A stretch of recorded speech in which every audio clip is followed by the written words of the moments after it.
여리고성을 무너뜨리는 믿음이라는 제목으로 이 말씀 나눕니다. 여리고성을 무너뜨리는 믿음이라는 제목입니다. 여리고성 하면 생각나는 아주 오래된 유머가 하나 있습니다. 목사님이 주일학교 어린이들이 성경 공부를 잘하고 있는지 궁금했던 거예요. 그래서 지나가는 아이 하나를 붙들고 성경에 대한 질문을 했습니다. 얘야, 여리고성이 왜 무너졌니? 이렇게 물어봤어요. 그랬더니 아이가 갑자기 겁먹은 얼굴로 대답하는 거예요. 제가 안 그랬어요. 목사님이 깜짝 놀라서 당황해서 선생님을 불렀어요. 아이 선생님을 불러서. 아니, 내가 아이 하나를 붙들고 여리고성이 왜 무너졌냐고 물으니까 자기가 안 했다고 우는 건데 이거 어찌 된 일입니까? 하고 선생님한테 물어봤어요. 선생님이 대답합니다. 목사님, 그 아이는요 참 착한 아이예요. 자기가 안 했다고 말했으면 안 한 거예요. 이렇게 얘기했어요. 안 되겠다 싶어서 이 기가 막힌 목사님이 주일학교 부장 장로님을 불렀어요. 장로님이 상당히 심각하게 표정을 지으면서 얘기하는 거예요. 목사님, 여리고성을 다시 짓는데 이게 얼마 드는지는 모르겠는데 당회에 예산 청구하세요. 했다는 거예요. 아주 오래된 얘기예요. 자, 오늘 본문의 이야기도 여리고성이 어떻게 무너졌냐는 거예요. 여리고성 정복 이야기. 여리고성이 어떻게 무너졌을까? 제목에 써 있잖아요. 여리고성을 무너뜨리는 믿음. 믿음으로 무너뜨렸다는 거예요. 자, 한 교육자가 아이 셋을 키웠어요. 세 아들인데 이 세 아이가 자라면서 각기 다른 세 가지 태도를 가지고 있는 것을 봤습니다. 아이가 기어다닐 때쯤에 앞에 장애물을 한번 놔봤어요. 장애물을 놓으니까 한 아이는 멈췄어요. 장애물 앞에서 멈춰서 더 나가지도 못하고 어쩔 줄 몰라 하는 모습을 봤습니다. 또 한 아이는 이 장애물을 잘 피해서 다른 데로 기어가는 그 모습을 또 봤어요. 그런데 또 한 아이는 어떻게 했냐면 장애물을 머리로 그냥 밀고 가버리는 그걸 봤어요. 머리로 밀고 그냥 장애물을 밀고 계속 기어가는 거예요. 이 서로 다른 태도에 흥미를 느낀 이 교육학자가 기어다니는 다른 또래의 아이들도 여러 명 실험을 해봤습니다. 그랬더니 역시 세 종류로 나눠드리는 거예요. 세 종류로. 교육학자가 이것을 연구했어요. 아, 장애물이 있을 때에 그냥 더 나가지 못하고 멈춰버리는 아이의 특성. 아, 이게 체념형이라는 거예요. 가장 소극적이고 비생산적인 스타일이라는 것입니다. 이것을 좀 교육학 용어 또는 성인 용어로 쓰면 이런 거예요. 비관론자 또는 운명론자, 염세주의자. 이런 사람의 특징은 스스로 자학한다는 거예요.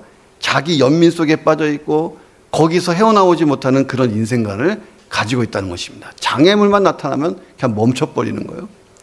두 번째는 장애물을 피해가는 아이형. 이것은 도피형이라는 거예요.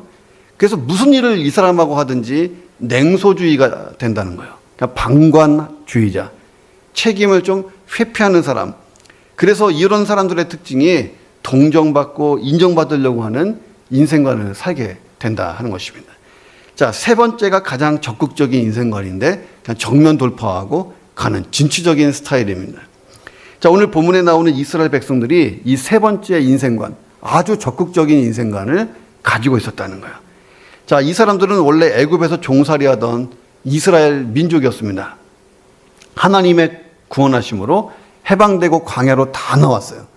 부모님 세대는 다 광야에서 죽게 됐고 그 부모의 다음 세대, 자녀들이 이제 장성한 어른이 되어서 광야 40년 생활을 다 지내고 하나님이 주시기로 한 약속의 땅 가나안을 정복하기 위해서 이제 서 있었습니다. 그들이 하나님 말씀을 따라서 가나안 땅을 차지하겠다고 앞으로 전진하는 거예요. 자, 그런데 이 요단강을 기적과 같이 건넜는데 건너자마자 엄청난 규모의 여리고성을 만났다 하는 거예요. 한눈에 딱 봐도 자기들의 힘으로 도저히 정복하지 못할 어마무시한 성이었습니다. 자, 이 여리고는요, 가나안 땅을 지금 이제 지도를 펴놓고 보면 중심에 있어요, 중심에. 전략적인 요충지입니다. 이 여리고성은 이 가나안 땅의 중간의 끝부분이에요. 그러니 이 여리고성을 넘으면 정가운데로 돌진하는 거예요. 그래서 위로 아래로 밀고 들어갈 수 있습니다. 가나안을 정복할 때에 이 여리고성을 넘지 못하면 안 되는 것입니다. 여호수아가 딱 보니까 가나안 족속들은 한 나라가 아니에요. 여러 족속들이 뭉쳐서 도시국가 체제를 가지고 있었습니다. 서로 뭉쳐서 회의도 하고 도와도 주고 무역도 하고 막 그러는 거예요. 도시국가 연맹이었습니다. 미국처럼 50개 주가 막 연맹하고 막 이렇게 하잖아요. 51개 주인가. 예. 이 가나안 족속들이 한번 세력이 직결되면 이 힘이 굉장히 세집니다. 여호수아가 첫 공격의 대상지로 가나안 땅에 들어가는 인문, 그 바로 앞에 있는 여리고를 택한 거예요. 여기를 쳐야 이 도시국가가 쫙 흩어져 버리는 거예요. 그리고 이제 하나씩 정복할 수가 있었던 것입니다. 당시 여리고성의 위용을 보면 이스라엘의 군사력으로는 정복 불가라는 거예요. 고고학자들이 연구해 보니까 여리고성이 두 겹으로 쌓여 있었어요. 내성이 있고 외성이 있었다는 거예요. 더 재밌는 것은 성벽 위에는 사람만 지나가는 게 아니라 두 대의 마차가 동시에 지나갈 수 있을 정도로 넓었다는 거예요. 적어도 우리 본당 사이즈는 됐다는 거예요. 이게 성벽 위의 길이에요. 예. 외성은 1.8m 두께, 내성은 4에서 5m 정도의 두께를 가지고 있는 곳입니다. 가장 요새화된 곳은 높이가 7m 50이나 되고 두께가 6m나 됐다는 통계가 있습니다. 이스라엘이 가진 무기로 절대로 부실 수 없는 그런 성이었다는 것입니다. 자, 그렇다고 이스라엘 군대가 성을 정복하는 훈련을 받은 특수부대도 아니었잖아요. 자, 고대 전쟁을 보면 성을 빼앗는 방법이 몇 가지 있습니다. 하나는 뭐냐면 긴 사다리를 대놓고 기어오르는 거예요. 정면 돌파. 우리 영화에서 많이 보잖아요. 사다리 갖다 놓고 막 올라가고. 예. 후방에서 아무리 지원 사격을 해도 기어오르는 군사의 3분의 1이 죽게 됩니다. 이거 엄청난 일이에요. 또 하나는 뭐냐면 옆에다가 토성을 쌓는 거예요. 로마 군대가 많이 했던 건데 토성을 쌓은 다음에 다리를 탁 놓고 들어가는 거예요. 자, 이런 경우는 시간이 많이 걸려요. 그리고 토성을 쌓다가 군대가 먼저 지쳐갖고 심리적으로 좀 위축하는 문제가 생깁니다. 공격하는 입장에서 전력이 진짜 압도적으로 우세할 때 이 둘 중에 하나를 쓰는 거예요. 자, 그런데 이스라엘은요, 그렇게 할 수 있는 그런 군사력이 아닙니다. 자, 이런 병법의 기초를 잘 알고 있기 때문에 여리고 사람들은 아예 성에서 나오지도 않고 오려면 와라. 기어오르든지 토성을 쌓든지 니들 마음대로 하다. 자, 어떻게 하나 보자. 일체 대응하지 않고 가만히 지켜만 보는 거예요. 자, 이 여리고성이 어떻게 점령된다는 거예요? 어떻게 점령되었는가? 자, 고고학자들이 발굴했는데 여리고성이 무너진 특징이 있다는 거예요. 보통 성이 무너지면 밖에서 안으로 무너져요. 영화 보셨습니까? 돌멩이 막 날려서 꽝꽝꽝 부딪히면 성이 안쪽으로 무너지고 그 다음에 군사들이 사다리 대고 타고 올라가는 거예요. 그런데 여리고성을 가만히 연구해 보니까 성이 안에서 밖으로 무너진 거예요. 다시 말하면 멀쩡하게 있던 성이 빵! 밖으로 넘어진 거예요.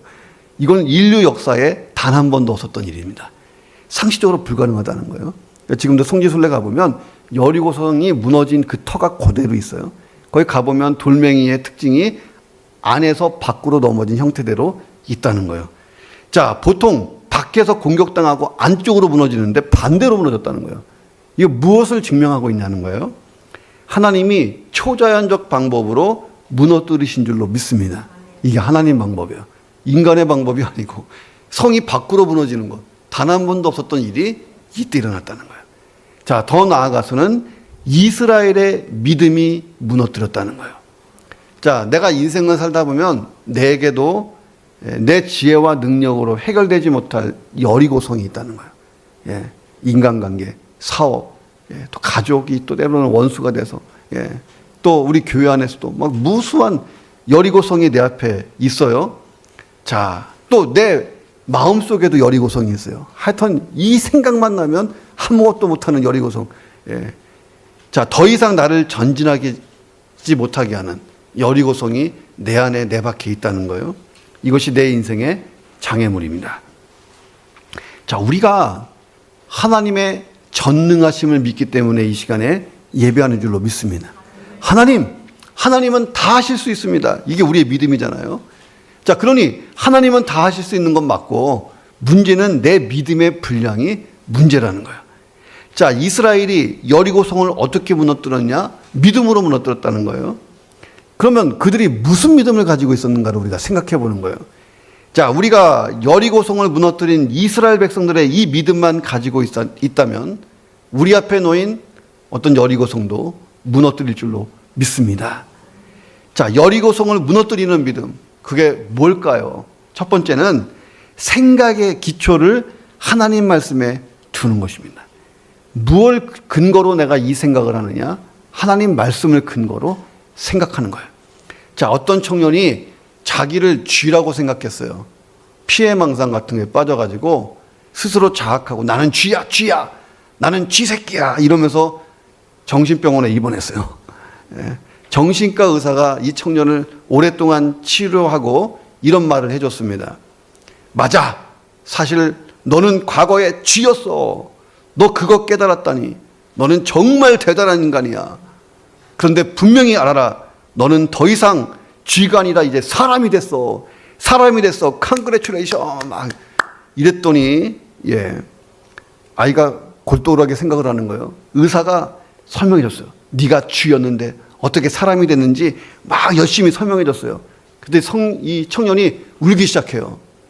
아, 그렇네요. 선생님, 제가 드디어 사람이 됐어요. 합격. 의사가 이제 퇴원시켰어요. 너 가도 된다.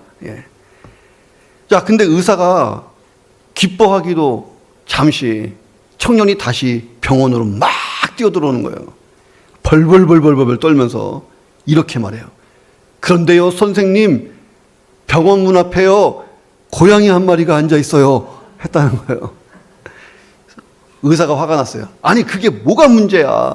너는 더 이상 쥐가 아니라니까. 고양이를 무서워할 필요가 없어.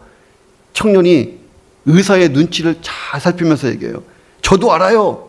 제가 변화됐잖아요. 제가 더 이상 쥐가 아니에요.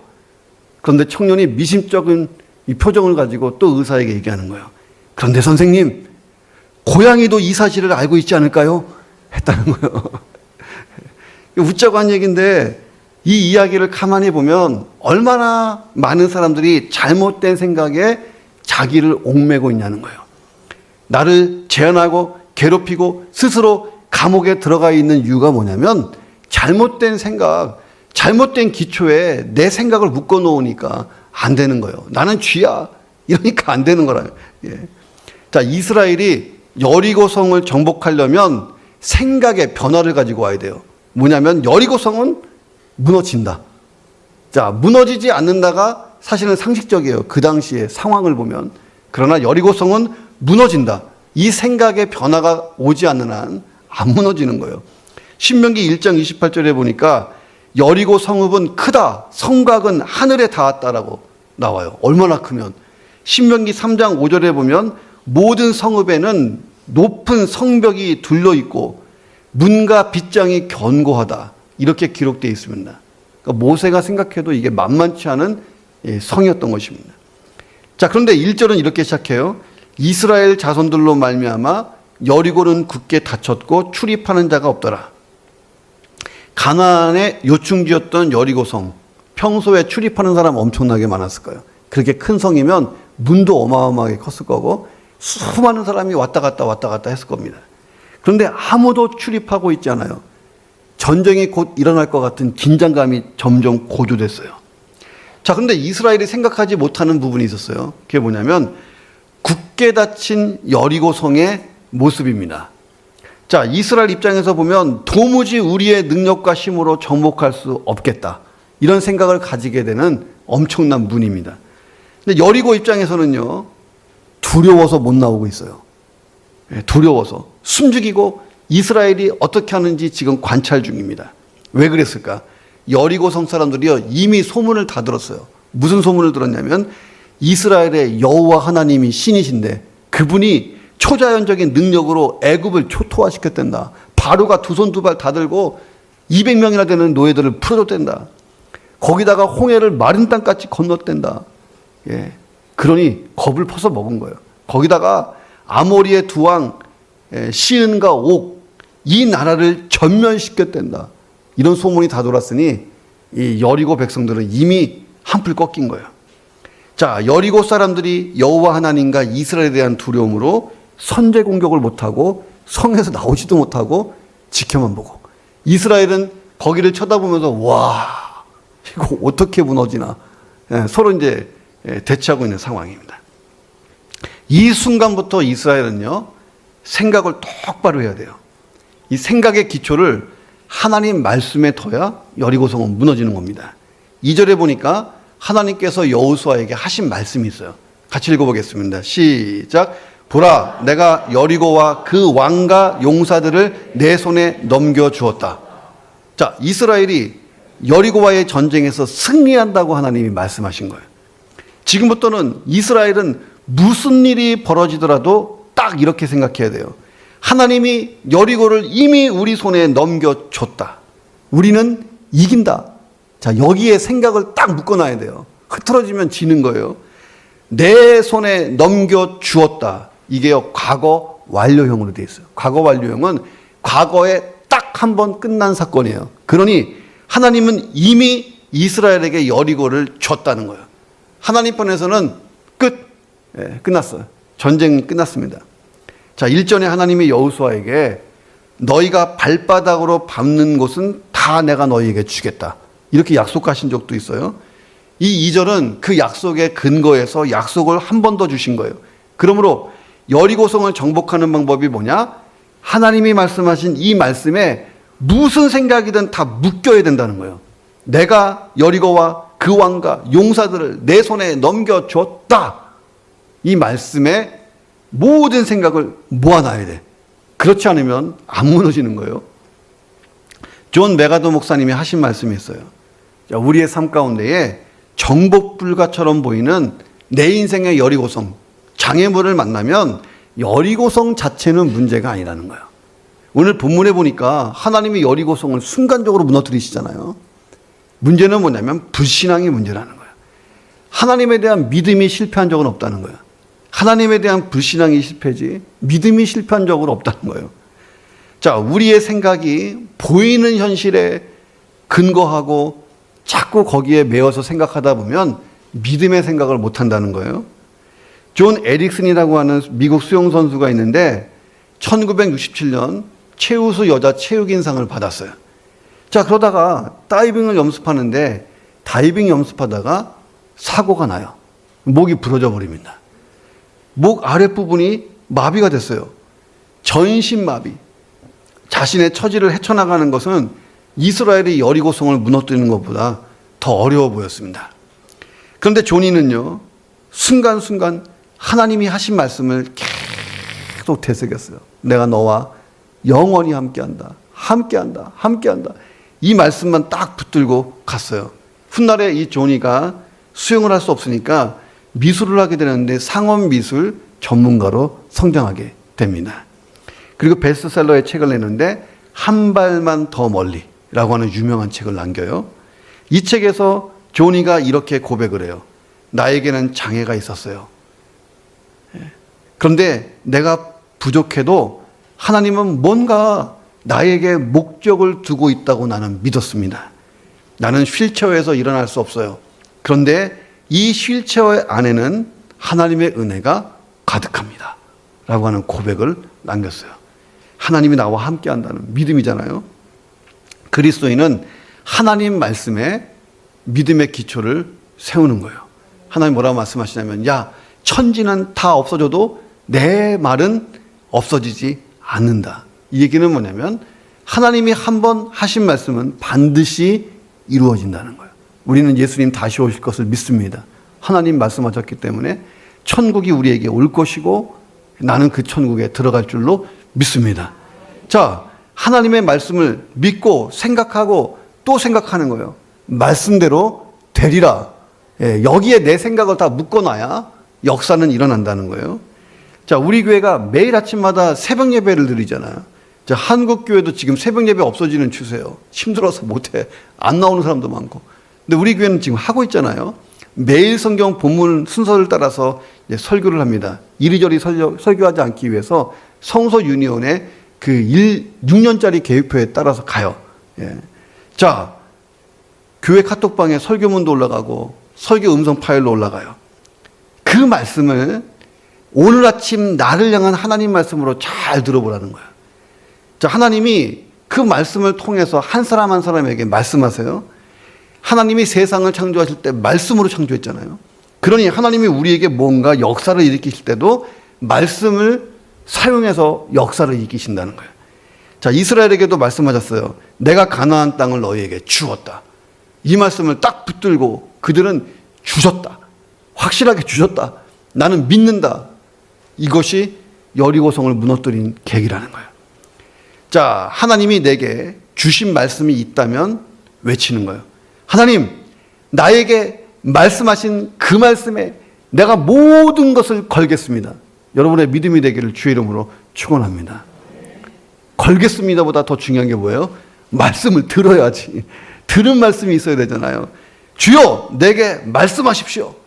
제가 그 말씀에 내 모든 생각을 두겠습니다. 저와 여러분의 기도가 되기를 주의 이름으로 축원합니다. 자, 여리고성을 무너뜨리는 믿음이 뭘까? 두 번째는요, 행동의 기준을 하나님 말씀에 두는 거예요. 말씀대로 순종하라는 거예요. 자, 승리를 약속하신 하나님, 이 승리를 위해 구체적인 행동 지침을 주십니다. 뭐라고 하시냐면 6일 동안 매일 한 번씩 성주위를 돌라는 거예요. 그리고 7일째는 7바퀴를 돌라는 거예요. 자, 그리고 성을 돌 때에 제사장은 7명 세워서 양각 나팔을 잡고 언약궤 앞에서 행진해라.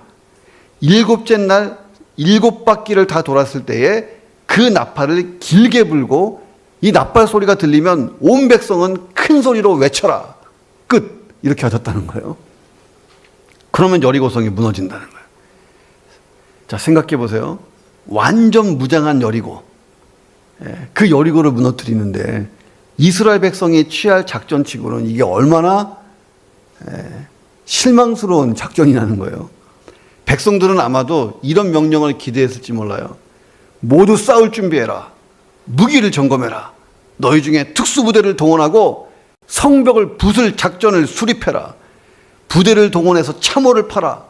특공대를 짜서 돌격 준비해라. 자, 그런데 하나님의 방법은 전혀 엉뚱한 거였어요. 성을 하루에 한 바퀴씩 돌아라. 마지막 날에는 7바퀴 돌아라. 그리고 나팔을 크게 불어라. 그리고 무너져라 하고 외쳐라. 그러면 무너질 것이다. 이게 얼마나 황당해요. 중요한 포인트가 뭐예요? 성을 도는 게 문제가 아니고 하나님 말씀한 대로 할 수 있냐는 거예요. 이 순종할 수 있냐의 문제였습니다. 이성적이고 합리적인 사고와 현실적인 계산에 근거하면 이거 정말 이해가 안 되는 전법이잖아요. 자, 하나님은 하나님 말씀에 행동의 기준을 딱 두고 순종하는 훈련을 지금 요청하셨다는 거예요. 자, 여리고를 정복했어요. 훗날에. 자, 그 이스라엘이 앞으로도 수많은 전쟁을 해야 됩니다. 이 정복 전쟁에서 반드시 기억할 게 뭐냐면 무슨 행동을 하든 항상 하나님 말씀에 기초를 두라는 거예요. 하나님은 가장 어리석어 보이는 방법을 택하실 때가 많이 있어요. 왜? 인간의 지혜와 지식은 내려놓으라는 거예요. 내 상식, 내 지혜로 할 수 있다면 그것은 뭐 하나님의 역사, 일반적인 역사예요. 불신자에게 드러날 수 있는 일반적인 역사. 그러나 특별한 역사라면 하나님은 반드시 말씀으로 도전하세요. 그리고 내 이성과 지식을 내려놓게 하십니다. 하나님 말씀하신 대로 할 수 있는가? 자, 이게 여리고성을 무너뜨리는 비결이었다는 거예요. 자, 그런데 여리고성 안에 있는 여리고 이 군사들을 생각해 보세요. 가뜩이나 여러 가지 괴소문을 들었어요. 야, 애구방이 두 손 두 발 다 들고 내보냈댄다. 야, 광야에서 막 저들은 아무것도 없는 데서 떡도 먹고 고기도 먹고 튼튼해져 갖고 아모리 족속을 다 쳐부시고 우리를 부시겠다고 지금 와 있댄다. 이게 얼마나 두려워요. 물어보고 싶어요. 너희들은 도대체 누구냐? 이렇게 물어보고 싶은데 물어보지도 못하고 쫄아가지고 성 밖에 나오지도 못하고 구경만 하고 있다는 거예요. 당시 여리고성 둘레를 생각해 보면 이스라엘 군대가 60만이에요. 60만이 1m 정도 보폭으로 걷는다고 생각해보고 학자들이 계산해봤어요. 여리고성을 한 바퀴 돌 때 선두에 선 군대가 돌아올 때 끝에 선 군대가 나갈 정도로 된다는 거예요. 60만이 돌면 시간이 지나면 여리고성을 꽉 둘러싸고 있는 거예요. 군대가. 예. 자, 얼마나 이게 초긴장 모드예요. 잠시 후에 공격해 올 것 같아서 초긴장 모드로 전쟁을 딱 준비하고 여리고성 사람들이 있는데 그냥 집에 가는 거야. 야, 그러니 얼마나 이 가슴이 철렁했겠어요. 여리고성 사람들이 생각하는 거예요. 저 인간들이 오늘은 이렇게 집에 가지만 내일은 공격하겠지. 내일도 딱 초긴장하고 있는데 돌더니 집에 가는 거예요. 하루 이틀도 아니고. 아니 7일을 그렇게 한다는 거예요. 자, 여리고 사람들이 느끼는 이 심리적인 압박감. 야, 심장이 터질 것 같았을 거예요. 최고죠. 도대체 저것들 뭐지? 신무기가 있는가? 예. 자, 하나님이 얼마나 지혜로우신 분이에요? 요즘 현대전에서 제일 많이 하는 게 심리전이에요. 심리전. 상대방의 마음을 먼저 무너뜨리는 거예요. 하나님이 고도의 심리전을 지금 하고 계세요. 자, 싸움을 시작하기도 전에 여리고성 사람들이 마음이 막 무너지기 시작했어요. 그래서 하나님이 여리고성을 막 흔들기 시작했을 때는요, 그들은 완전히 패닉 상태가 됐을 거예요. 특이한 점은요, 7일 동안 돌았다는 거예요. 7일이면 그 중에 하루는 안식일이잖아요. 이스라엘은 율법대로 한다면 안식일에는 움직이면 안 돼요. 근데도 안식일에 돌았어요. 왜 하나님이 돌게 하셨을까? 이 전쟁은 거룩한 전쟁이에요. 하나님이 직접 하시는 전쟁이기 때문에 안식일에도 돌라고 말씀하신 거예요. 자, 어쨌든 이스라엘은 행동의 기준을 그냥 하나님 말씀에 딱 두고 여리고성을 돌아야만 됐다는 것입니다. 자, 미국 시카고에서 기독교 회의가 열렸습니다. 이 회의에 러시아 교회 사람들 3명이 참석하게 됐어요. 자, 회의의 내용이 뭐냐면 성경에 오류가 없다는 것을 우리가 어떻게 변증할 수 있을까를 가지고 이야기하는 거예요. 3일 내내 토의를 했어요. 3일 내내 러시아 교인들은요, 한마디도 하지 않았어요. 하도 이상해서 마지막 날에 다른 나라 사람들이 러시아 교인들에게 물어봤어요. 이 회의에서 느낀 소감 없습니까? 자, 이렇게 물어봤어요. 그들이 이렇게 얘기합니다. 우리는요, 여러분들이 사흘 동안 이 회의를 왜 하는지 이유를 진짜 모르겠습니다. 했다는 거예요. 성경에 오류가 없는지 있는지 아는 방법은요, 말씀대로 살아보면 알 수 있잖아요. 뭐 하려고 그 회의까지 합니까? 그냥 말씀대로 살아보면 그게 진짜인지 아닌지 알 수 있는데 했다는 얘기예요. 유명한 일화입니다. 자, 이 회의 내용을 알고 있는 R.A. 토레이 목사님이 이런 얘기까지 했어요. 성경을 번역한 번역본이 많이 있습니다. 일본어판, 한국어판, 영어판 많이 있어요. 세상에서 가장 위대한 성경 번역이 있다면 내 삶으로 성경을 번역하는 것입니다. 예, 아멘 하신 분들은 이해가 되는 것 같고 절 쳐다보시는 분들은 이게 뭔 말인가 하는 것 같은데 내 삶으로 성경을 번역하는 번역본이 진짜다. 예. 자, 이스라엘이 지금 하나님 말씀을 들었어요. 내가 여리고성을 너희에게 줬다. 이 말씀이 진짜 그런가 내 삶으로 번역하려면 말씀대로 돌아야 돼. 하루에 한 바퀴씩. 마지막에 7바퀴. 돌고 나서 나팔 불고 소리 질러야 돼요. 이렇게 할 수 있냐는 거예요. 또 오늘 본문에 보니까 이스라엘 백성들이 일체의 의문을 제기하지 않고 행동했다는 거예요. 자, 나의 앞에 여리고성이 있어요. 하나님이 내게 주시는 말씀이 있어요. 그 말씀대로 하려니까 인간적으로 이게 좀 이해가 안 되는 게 있어요. 그럼에도 불구하고 내가 행동을 말씀에 딱 두고 순종할 수 있냐는 거예요. 그러면 무너진다는 거예요. 여러분도 여러분의 여리고성을 무너뜨려 보시기를 주님의 이름으로 축원합니다. 자, 마지막 세 번째, 여리고성을 무너뜨리는 믿음이 뭐냐는 거예요. 세 번째는 말의 기준을 하나님 말씀에 두는 거예요. 내가 무슨 말을 하든지 성경 말씀을 기준으로 얘기를 하는 거예요. 자, 이스라엘이 7일 동안 여리고성을 13번 돌았어요. 13번을 돌 때에 아주 독특한 지침이 하나 있었습니다. 10절을 같이 읽어보겠습니다. 여호수아가 시작. 여호수아가 백성에게 명령하여 이르되 너희는 외치지 말며 너희 음성을 들리게 하지 말며 너희 입에서 아무 말도 내지 말라. 그러다가 내가 너희에게 명령하여 외치라는 날에 외칠지니라. 요약하면 이런 거예요. 하나님이 입 다물어라 하면 입 다무는 거야. 침묵하라는 거예요. 하나님이 소리 질러! 그러면 질리라는 거예요. 한국에 가면 젊은 아이들이 이런 분수대 앞에서 막 노래 부르면서 춤추는 모습을 제가 봤어요. 질러! 질러! 소리 질러! 그러면 애들이 소리 지르고. 예, 질러! 그러면 지르고, 얘네들이 가만히 있으라면 가만히 있고, 하여튼 뭐, 앞에서 하라는 대로 잘해요. 이스라엘은 딱 그거예요. 침묵해. 그러면 침묵하고, 말해. 그때 말을 하라는 거예요. 예. 이거 반대로 하면 큰일 납니다. 이스라엘이. 예. 왜 하나님이 이스라엘 백성들에게 침묵하라고 명령했을까? 하나님은 이스라엘 백성들의 약점을 너무나 잘 알고 있기 때문에 입 다물라고 했어요. 7바퀴, 6바퀴, 7바퀴, 13바퀴 돌 동안 입 다물어라. 예. 과거 이스라엘은 하나님이 딱 명령했는데 현실 딱 보면 이게 앞뒤가 안 맞아. 이 간격이 생기면요, 원망과 불평이 터지기 시작했어요. 자, 이스라엘 백성의 40년 광야 생활 딱 요약해버리면 불평과 원망의 역사였다는 거예요. 먹을 것 없다고 그난리를 내고, 마실 물 없다고 그렇게 원망하고, 모세는 산에 가서 왜 안 내려오냐고 또 원망하고, 우리한테 왜 나무래냐고 뭐라고 하고, 무섭다고 막 또 원망 불평, 별 고생을 다 시킨다고 불평하고 원망하고, 이게 40년이 흘렀잖아요. 이 불평과 원망이 이스라엘 공동체를 막 파괴했다는 거예요. 때로는 불평과 원망 때문에 떼죽음 당하기도 했어요. 성경을 연구하던 학자가 이런 답을 냈습니다. 성경에서 하나님이 활동을 딱 중단할 때가 있다는 거예요. 예. 그때가 언제냐? 이스라엘 백성들이 원망할 때. 원망할 때는 하나님도 아무 행동도 안 하시더라는 거예요. 자, 원망을 잘하는 이스라엘 백성들의 입이 딱 닫혔을 때 그때부터 하나님이 일하시더라는 거예요. 그 입이 닫히기 전에 하나님은 결코 일하지를 않는다는 거예요. 내 여리고성은 왜 안 무너질까? 너무 시끄러워서 그래. 원망, 불평, 이 사람 만나서 하소연, 저 사람 만나서 하소연. 하나님이 일하실 공간이 없어요. 그 입을 다물 때 하나님이 역사하신다는 거예요.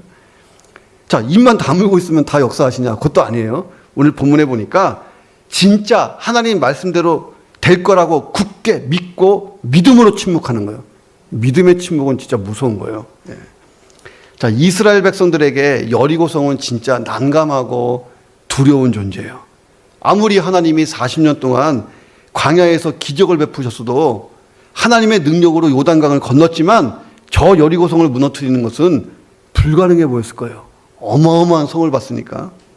생각해 보세요. 광야에 무슨 뭐 집이 있었어요? 그냥 들판이었는데 어마어마한 성을 처음 봤을 때 느끼는 그 중압감이 굉장했을 거예요. 자, 상상을 해보세요. 너희가 13바퀴를 돌 때에 저 여리고 사람들이 두려워하도록 시큰 떠들면서 돌아라, 이렇게 자유를 주셨다면 어떻게 됐을까? 그들이 믿음으로 막 찬양하면서 돌았을까? 확신의 참말로, 야, 우리가 하나님을 믿고 이길 수 있어, 이길 수 있어, 이렇게 여리고성을 돌았을까? 과연 이렇게 찬양하면서 돌았을까? 우리가 아는 찬양 있잖아요. 할 수 있다 하시니 이는 나의 능력 주 하나님, 의심 말라 하시고 여리고성 돌라 하시네, 할 수 있다 하신죠, 막 이렇게 찬양하면서 믿음만이 능력이라 하시네, 이렇게 노래 부르면서 돌았을까? 떠들도록 허락했으면요, 아마 오래전 습관이 다시 나왔을 거예요. 다시 한 바퀴 도는데 여리고성이 꿈쩍도 안 해. 실금도 안 갔어요. 가끔 보이는 여리고성의 군사들은요, 거인 같아요. 거인. 예. 떡대가 큰 사람, 김우현 목사님 같은 사람은 앞에다 세워놨을 거 아니야. 상대방 쫄게 하려고. 2바퀴, 3바퀴, 하루 이틀 며칠을 도는데 아무 변화가 없어요. 자, 과연 어떻게 됐을까? 누군가의 입에서 원망과 불평이 시작됐을 거예요. 야, 이렇게 돈다고 진짜 무너지냐 말이다. 한번 이치에 맞게 따져보고 계산 좀 해보자. 이게 진짜 맞는 말이냐. 아니, 여리고성을 연구하고 공격하기 위해서 작전을 짜야지. 아니면 그냥 다시 애굽으로 돌아가든가.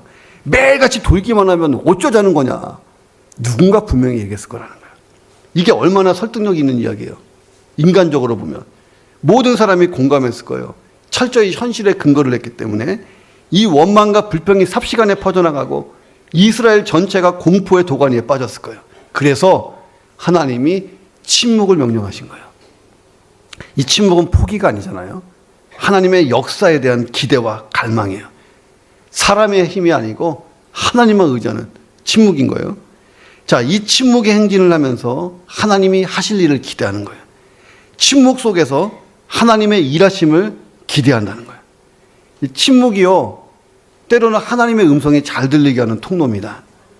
침묵은 때로는 내 불신앙에서 나오는 의심과 이 불평 같은 것들을요, 중단시키는 효과가 있어요. 때로는 침묵하다 보면 내 안에 악한 말들이 사라지는 경우가 있습니다. 제가 어렸을 때 성격이 엄청 급했거든. 화가 나면 금방 뭐 하나 들어서 던지는 스타일이었어요. 그 친구가 형원아, 셋만 세. 하나, 둘, 셋. 던지고 싶으면 없어졌지. 진짜 그러네. 했었던 적이 있어요. 셋만 세라, 셋만. 그러니까 침묵 속에 있으면 악한 말들이 막 사라지는 느낌이 있죠. 정화가 되잖아요. 그 필그림 하우스라는 곳에 이제 한국에 가보면 침묵 속에서 묵상하기가 원칙이에요.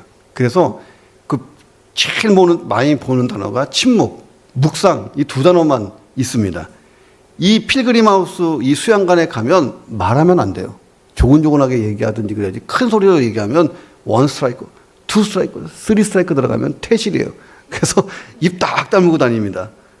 근데 입만 다물고 있는 게 아니라 숨기도를 해요. 숨기도는 뭐냐면 후 이렇게 뱉으면서 내 안에 있는 모든 더러운 것을 막 다 내뱉습니다. 이렇게 들이키면서 주님의 온갖 좋은 것을 막 가지고 들어오는 거예요. 한국 교회에 지금 기도원들이 문 닫고 있어요. 찾아오질 않아. 그래서 공실률이 너무 많은 거예요. 기도원이 존재를 못하고 있어요. 자, 그런데 이 필그림은 1년 동안 이 만실률이 90%입니다. 90%가 차요. 웬만한 호텔 저리 가라야. 근데 가보면 집회도 없고 아무것도 없어. 딱 침묵 속에 하나님 말씀만 묵상합니다. 내뱉고 끌어들이고. 자, 그런데 다 치유받고 나와요. 자, 이스라엘은 이 침묵 속에서 믿음을 키운 거예요. 하나님이 하실 거야. 하실 거야. 자, 근데 침묵했다가 하나님이 야, 지금부터는 외쳐! 하면 외쳐야 돼. 그게 침묵을 깰 때가 온다는 거예요. 그때는 결사적으로 막 외치는 거예요. 7째 날이야. 7바퀴 다 돌고 나팔 소리가 빵 하고 나니까 이스라엘이 격렬하게 외치는 거예요. 예루살렘이 아니라 여리고 성아 무너져라, 무너져라, 무너져라. 지금 한국의 데모를 얼마나 많이 하는지. 무너져라, 무너져라. 침묵할 때가 있어요. 하나님이 잠잠해라 하면 하나님 말씀 붙들고 침묵하면 돼요. 외쳐라 그러면 하나님 말씀 붙들고 외치면 돼요. 그들이 뭘 외쳐야 돼요? 무너질지어다, 무너질지어다 이렇게 외치는 거잖아요. 침묵할 때는 어떻게 해야 돼요? 무너질지어다, 무너질지어다. 옆 사람 얼굴 보고 이 인간은 안 믿을지라도 나는 무너질지어다 이렇게 가는 게 이제 침묵의 연속. 그러다 탁 터틀 때는 터틀고 침묵하든 말하든 말씀에 기초를 하라는 거예요.